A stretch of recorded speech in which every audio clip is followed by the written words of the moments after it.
Dia, a graça e a paz do Senhor Jesus seja sobre a sua vida, meu irmão. Hoje veremos o capítulo de número 2 do livro de Salmos. O livro de Salmos tem 150 capítulos e hoje estamos no capítulo de número 2. Começamos ontem um novo livro na Bíblia por este canal de vídeos da Semeadores, semeando mensagem de vida para o seu coração. Eu sou o pastor Daniel Deusdete da Semeadores e estamos dando prosseguimento ao nosso projeto 1189. Hoje iniciaremos novo vídeo, o vídeo de número 480, que corresponde ao segundo capítulo de Salmos. Ficarão faltando, portanto, 709 novos vídeos para concluirmos toda a Bíblia com seus 66 livros e seus 1189 dias. Matematicamente, esse projeto todo, considerando que produzimos um vídeo por dia, leva 1189 dias para concluirmos. Isso corresponde exatamente ao número de capítulos da Bíblia. Em dias teremos 1189 dias ou teremos também 3 anos, 3 meses e 3 dias. Incrível isso, não é? Isso mesmo, se você resolvesse ler a Bíblia capítulo por capítulo, um por dia, você levaria 3 anos, 3 meses e 3 dias para fazer essa leitura. Vamos em frente e que Deus nos ajude. Eu prometi para o dia de hoje uma breve introdução ao livro de Salmos, que eu deveria ter feito ontem, mas não fiz por causa da extensão do Salmo 1, que foi muito grande a explicação e ocupou muito tempo. Então vamos a essa introdução ao livro de Salmos aqui, a partir do capítulo 2, uma visão geral de Salmos. Os autores, são mais de 10 autores no livro de Salmos. Entre eles nós temos Moisés, nós temos Davi, nós temos Salomão, nós temos os filhos de Corá, nós temos os filhos de Asaf, nós temos Etã, o israelita, e vários autores desconhecidos. O período da história abrange mais ou menos 1000 anos, que vai entre o ano 1440 ao ano 400 a.C. Qual o propósito desse livro? Para todas as coisas há propósitos, é o que nós temos pregado insistentemente aqui. Há propósitos específicos, e o de Salmos é duplo. Prover para o povo de Deus uma coletânea de cânticos para oração e adoração adequada para diversas situações e servir de testemunho e exortação para os demais. Algumas verdades fundamentais se destacam no livro de Salmos. A gente pode ver aí que Deus é digno de todo louvor, adoração e temor, que Deus protege e resgata os justos quando eles padecem de necessidade, que Deus irá abençoar o obediente e julgar o desobediente, o ímpio será exterminado da face da terra. A revelação de Deus é o fundamento da adoração. A verdadeira adoração implica uma vasta gama de emoções que é fruto de experiências de vida. Deus é rico em misericórdia e graça, possibilitando ao homem muitas oportunidades de arrependimento. Os Salmos é um livro escatológico. Títulos. Os títulos dos Salmos fazem parte do original, tanto do hebraico quanto da Septuaginta, a tradução grega do Antigo Testamento. Portanto, deveriam receber versículos, no entanto, não receberam. E assim parece que eles não fazem parte, os títulos dos salmos, aqueles que vêm em cima. Salmo de Davi, salmo em função disso, daquilo. Eles deveriam ser o primeiro versículo do salmo respectivo, mas acabou que eles não entraram dentro dos versículos. Vejamos algumas características desses títulos. O título, encontrado nas versões em português do livro de Salmos, vem da antiga tradução grega do Antigo Testamento. É também o nome encontrado no Novo Testamento. Salmos em grego pode ser traduzido por cânticos e corresponde ao termo no original hebraico mismor, traduzido por salmo, em algumas versões bíblicas da raiz cantar ou tanger um instrumento, que ocorre frequentemente em títulos de salmos individuais. O título no original hebraico é Livro de Louvores. Há algumas formas literárias ou gêneros literários em salmos, as bênçãos, as ações de graças, o louvor, o lamento.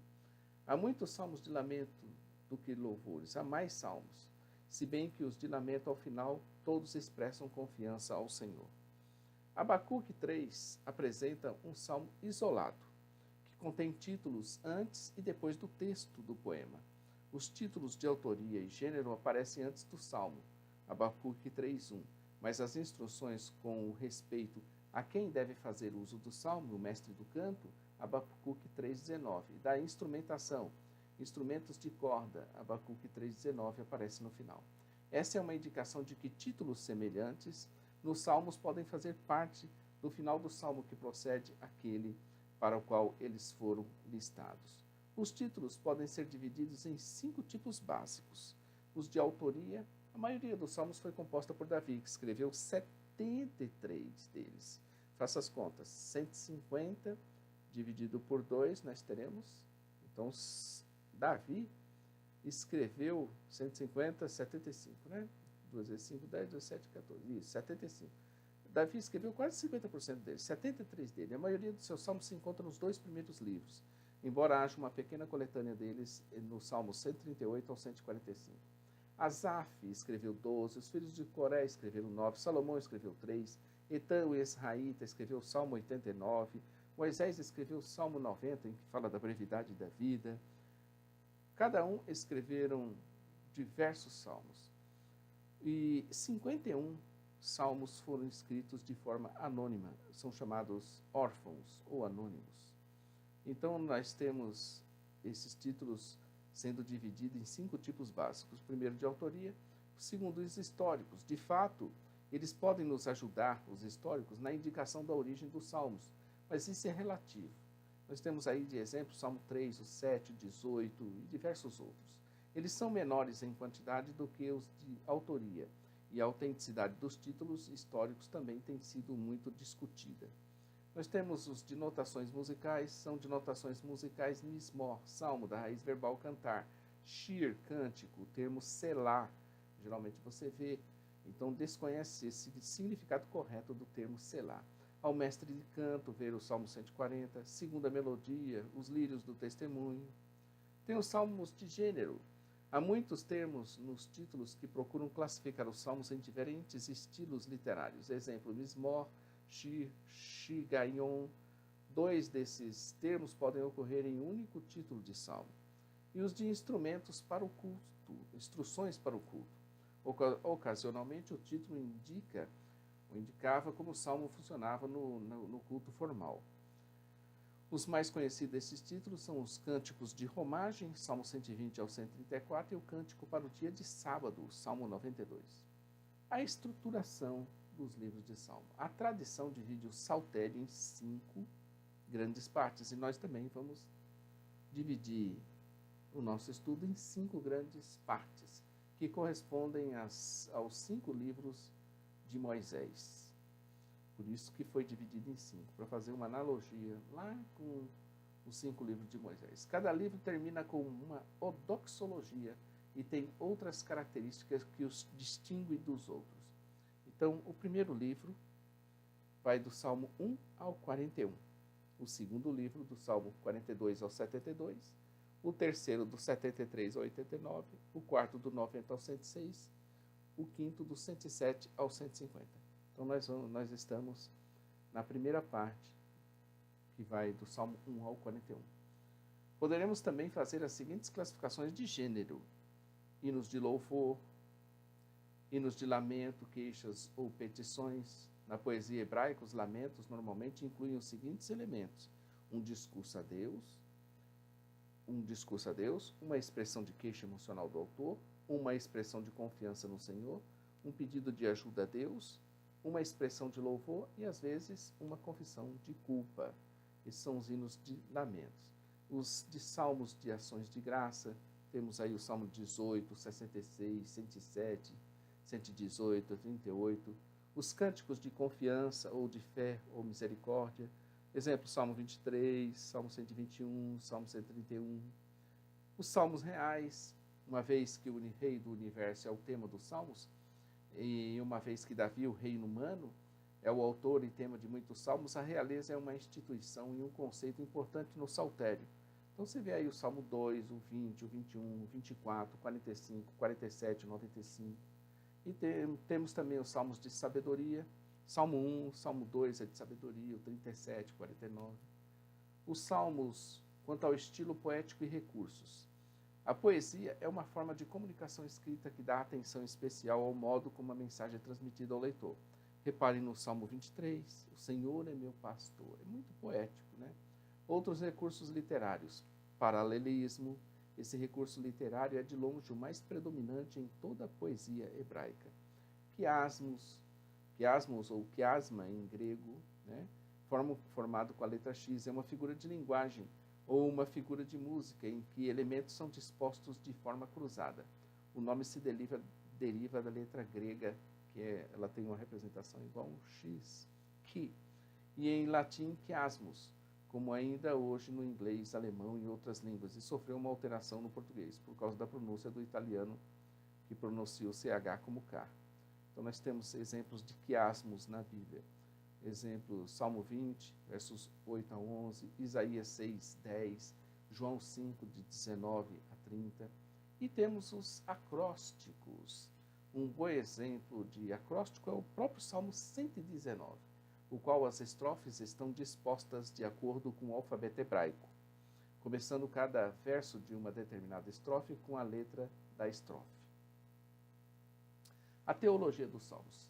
Martinho Lutero chamou o livro de Salmos de uma pequena Bíblia e o sumário do Antigo Testamento.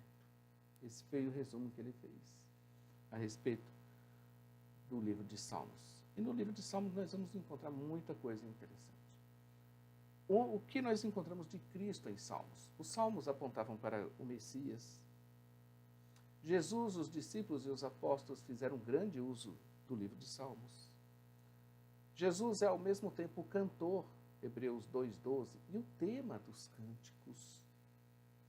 Os que creem em Cristo podem cantar-lhes o seu louvor, hinos, apresentar-lhe as suas queixas e petições, lamentos, agradecer-lhe quando ele responde às suas orações, ações de graça, se lembrarem do que ele fez por eles na cruz, salmos de lembrança, e exaltarem-no como o seu rei, salmos reais. Em Salmos, Jesus Cristo é a fonte da sua confiança, salmos de confiança, e é a encarnação da sabedoria de Deus, salmo de sabedoria. Até os salmos, que incluem imprecações ou maldições, encontram cumprimento em Cristo. Esses salmos clamam pela justificação dos justos e pelo juízo de Deus contra os ímpios. Essas orações refletem o chamado dos israelitas à guerra santa, como os instrumentos do juízo de Deus. Com a vinda de Cristo para sofrer o juízo de Deus, a natureza da guerra do povo de Deus mudou. Agora ela é mais intensa, porém dirigida em primeiro lugar contra as forças espirituais do mal nas regiões celestes. Veja aí Efésios 6, 12. Quando Cristo voltar em glória, o tempo de misericórdia terá chegado ao fim. E nós anunciamos aqui ao final do nosso vídeo sempre, Maranata, fazendo uma invocação. Como dizendo assim, volta logo, Senhor. É o que nós fazemos. E nós estamos aguardando. Jesus Cristo vai voltar. Vai ser uma realidade histórica. Quer você queira, quer você não queira, quer você creia, quer você não creia. A volta de Cristo é um evento histórico que está prestes a acontecer. Então, quando Cristo voltar em glória, o tempo da misericórdia acabou. Terá chegado ao fim, as imprecações dos salmos irão se cumprir contra todos os inimigos de Deus. Veremos nessas reflexões no livro de Salmos que estaremos aprendendo a orar e a adorar como salmistas bíblicos. Então nós estamos na primeira parte. O Salmo 2 nós intitulamos que é há um único reino, um único rei, um único trono, um único domínio, um único Deus e Senhor e soberano. Este é Jesus Cristo. Nos diz a Bíblia de Estudo de Genebra que esse salmo, o salmo de número 2, não tem título, mas Pedro e João o atribuíram a Davi. Você confere aí Atos 4, 25 e 26. O 25 diz assim, que disseste por intermédio do Espírito Santo por boca de Davi, nosso pai, teu servo. Porque se enfureceram os gentios e os povos imaginaram coisas vãs? Verso 26. Levantaram-se os reis da terra e as autoridades ajuntaram-se a uma contra o Senhor e contra o seu ungido. Confere aí na sua Bíblia o Salmo de número 2. Fala ainda que o Novo Testamento faz muitas citações desses salmos. No Novo Testamento nós vamos encontrar Mateus 3,17, 17,5, Atos 4,25 a 27, 13, 33, Romanos também 1, 4, Hebreus 1, 5 e também 5, 5. E que Jesus Cristo é ao mesmo tempo o filho de Davi e o filho de Deus. As promessas dadas a Davi são e serão cumpridas em Cristo Jesus. Apesar de advertidos com tanta antecedência assim, quando Cristo veio, foi desprezado. Os príncipes e os reis da terra acabaram conspirando e não o receberam como tal. A perseguição alcança os dias de hoje e a palavra do Salmo 2 ainda continua prevalecendo. E os reis da terra e os seus príncipes continuam se amotinando e se enfurecendo contra o Senhor e contra o seu ungido. Um versículo famoso e utilizado erroneamente por muita gente é o verso de número 8. Pede-me e te darei as nações, por herança e a extremidade da terra por possessão. Que é aplicado esse verso ao Senhor Jesus e não aos que nele creem. A desculpa de que querem dominar o mundo para Deus é mentirosa, enganosa, antes é para o seu próprio ventre que assim querem fazer. Quando entendermos que há um único rei, um único reino, um único trono, um único domínio, um único Deus, Senhor e soberano, entenderemos que nossa missão não é nossa, mas dele mesmo. A palavra de Deus vem advertindo as autoridades e os juízes da terra e os exorta a deixarem-se instruir. Mas acontece que há rejeição à palavra de Deus e ao seu decreto por causa da dureza dos corações. Apesar de escrito como advertência para eles, que certamente tomaram conhecimento de alguma forma, era como um livro selado com 7 selos. Devemos tomar cuidado e ao menor sinal de endurecimento de nosso coração, devemos ligar o pisca-pisca alerta e colocar nossa mente e coração para buscar ao Senhor, com choro e também com lágrimas, a fim de que sejamos alcançados pelo arrependimento. Então, nós vimos aqui o Salmo de número 2, hoje, nós vimos também essa introdução ao livro de Salmos, e amanhã estaremos aqui com o de número 3, onde veremos que o Salmo de Davi, quando fugia de Absalão, o seu filho. O Salmo 3 é o Salmo de Davi, quando este fugia de Absalão, seu filho. Fique conosco para nos acompanhar e veja aí que estaremos amanhã com esse Salmo de número 3. Inscreva-se em nosso canal, acesse nossa loja virtual, ossemeadores.com.br e também nosso blog site jamaisdesista.com.br. Como dissemos sempre, Maranata. Ora, ora, vem, Senhor Jesus. Bom dia, querido. Fica na presença de Deus.